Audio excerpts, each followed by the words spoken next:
అప్పుల బాధలు వెంటాడుతున్నాయా? అయితే 6 JVR వారి జాతిరత్నాలు ధరించండి. హాయ్, వెల్కమ్ టు మన టీవీ. నేను మీ మనోజ్.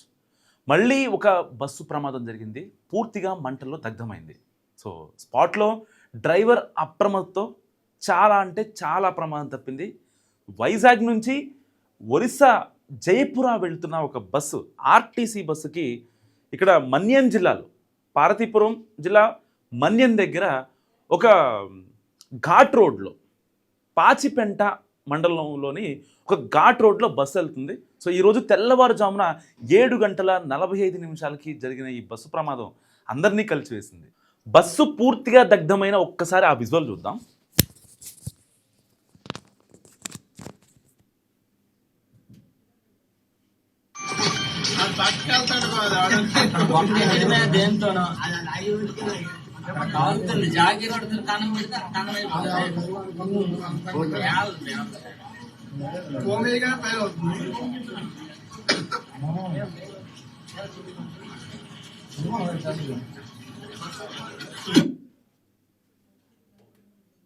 సో ఇక్కడ ఈ ఏరియాలో సో కనీసం ఎవరన్నా పిలుద్దామన్నా సరే ఇలా ప్రమాదం జరిగింది, కనీసం కమ్యూనికేషన్ వ్యవస్థ కూడా ఉండదు.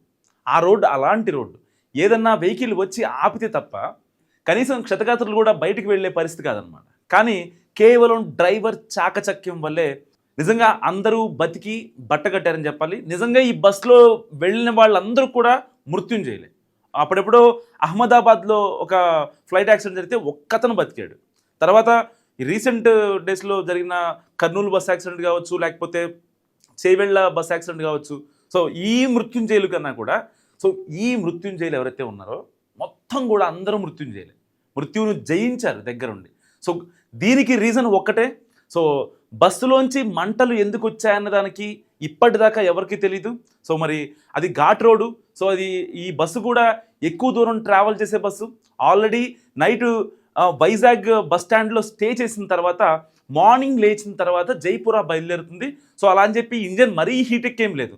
సో నార్మల్ హీట్లో ఉంటుంది ఇంజన్ ఆ టైంకి. ఆల్రెడీ నైట్ అంతా స్టే కాబట్టి ఇంజన్ కంప్లీట్గా కూల్ అయిపోతుంది. మరి ఎందుకు హీట్ అయింది, బానెట్లో నుంచి మంటలు వచ్చాయి, ఇంజన్లో నుంచే మంటలు వచ్చాయన్నది అక్కడ డ్రైవర్ చెప్తున్నమాట. సో దీనిపై సుదీర్ఘ దర్యాప్తు కూడా చేయాల్సి ఉంది. ఏదేమైనప్పటికీ వైజాగ్లో జరిగింది కాబట్టి ఏపీకి సంబంధించిన మంత్రులు అచ్చెన్నాయుడు వెంటనే వైజాగ్ ఎస్పీ కాల్ చేసి ఈ ఘటన గురించి ఆరా చేయడం జరిగింది. ఏదేమైనా వరుస రోడ్డు ప్రమాదాలు నిజంగా జనాల్లో ఒక భయాందోళన కలిగిస్తున్నాయి. ఎప్పుడు ఏ సంఘటన ఎలా జరుగుతుందో అర్థం కాక నిజంగా ఒక ప్రైవేట్ ట్రావెల్స్ బస్సు జరిగిందంటే ఓకే అనుకోవచ్చు, కానీ ఏదైనా సేఫ్టీ మెజర్మెంట్ విషయంలోనో, మెయింటెనెన్స్ విషయంలోనో, లేదంటే ఇంకేదైనా జరిగిందంటే ప్రైవేట్ ట్రావెల్స్కి సో వాటికి కట్టుదిట్టమైన ఏర్పాట్లు కానీ ఫిట్నెస్ సర్టిఫికేట్లు కానీ సరిగా ఉండవు. ఆ విషయం తెలిసిందే. సో ఇలాంటి ఘటనలు జరిగినప్పుడు అధికారులు బయటకు వస్తూ ఉంటారు, బస్సులు సీజ్ చేస్తూ ఉంటారు, అంతా ఓకే. కానీ ఒక ఆర్టీసీ బస్సులో పూర్తిగా దగ్ధమైంది. కానీ ఇక్కడ ప్రమాదం జరగలేదు, అందరూ హ్యాపీనే. కానీ ఒక బస్సు మొత్తం పూర్తిగా దగ్ధమైందంటే అది ఏపీఎస్ఆర్టీసీయా, టీఎస్ఆర్టీసీయా, ఒడిస్సాకు సంబంధించిన ఆర్టీసీనా కాదు. సో ఆర్టీసీ అంటే చాలామందిలో ఒక బ్రాండ్, ఒక రెప్యుటేషన్ ఉంటుంది. అంటే ఈ బస్సు మంచి ఫిట్నెస్ ఉంటుంది, చూడటానికి డొక్కు బస్సులా ఉన్నా సరే ఇంజన్లో దమ్ము ఉంటుంది. సో బ్రేకులు కరెక్ట్గా ఉంటాయి, అన్ని సర్వీసులు కరెక్ట్గా జరుగుతాయి. ఏ చిన్న ప్రాబ్లం వచ్చినా సరే వెంటనే వాళ్ళకి డిపోల్లో గ్యారేజ్లు ఉంటాయి. సో వెంటనే చేసేస్తారనే ధీమాలో ప్రజలు ఉంటారు. మరి ఇవాళ ఇలాంటి బస్సులు కూడా స్పాట్లోనే దగ్ధమైతే మరి ప్రజలు ఏ ట్రావెల్స్ నమ్మాలి? Public transport. సో అన్ని చోట్లకి ట్రైన్లు ఉంటాయి అంటే ఉండవు. ఎట్టి పరిస్థితుల్లో ఇలాంటి ఘాట్ రోడ్లో వైజాగ్ టు ఒడిస్సా, ఛత్తీస్గఢ్ ఏకైనా సరే ఆ ఏరియాల్లో వాళ్ళు బస్సులనే నమ్ముకుంటారు. ఘాట్ రోడ్లో ఘాట్లోంచి కింద పడిపోయినా పర్లేదు, లేకపోతే యాక్సిడెంట్ అయినా పర్లేదు, కాలిపోయినా పర్లేదు, కానీ వాళ్ళకి మాత్రం ఎట్టి పరిస్థితుల్లో వాళ్ళు బస్సులను మాత్రమే నమ్ముకోవాల్సిన పరిస్థితి. మరి ఇలాంటి నేపథ్యంలో తప్పు ఎవరిది?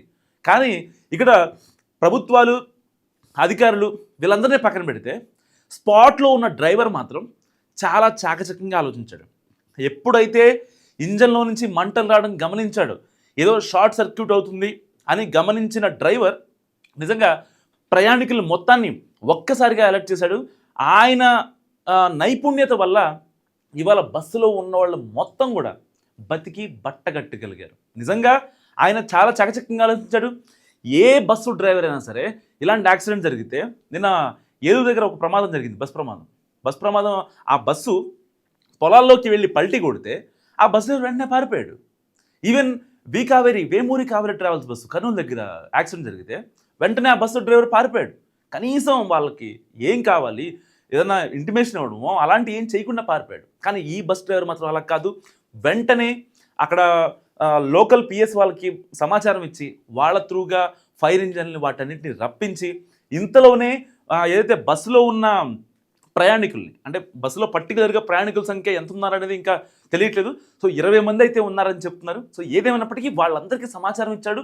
వెంటనే బస్సు నుంచి వాళ్ళందరినీ దింపించేసి బస్సు కాలిపోయినా పర్లేదు, వీళ్ళు బతికితే చాలు. ఎందుకంటే ఆయన మైండ్ రన్ అవుతుంది. ఈ చేవెళ్ళ యాక్సిడెంట్ కావచ్చు, ఈ కర్నూలు యాక్సిడెంట్లు కావచ్చు, ఇలాంటి చిన్న చిన్న యాక్సిడెంట్లు మొత్తం కూడా ఆయన కళ్ళలో రన్ అవుతున్నాయి. సో ఆయన చేయాల్సింది సమయానికి చేశాడు కాబట్టే ఇవాళ వాళ్ళందరూ బతికి బయటకు వచ్చారు. నిజంగా ఈ వీడియో గురించి, ఆ డ్రైవర్ చాకచక్యం గురించి మీరేమనుకుంటారో మస్తు కామెంట్ చేయండి. చూస్తున్నాండి మనం టీవీ.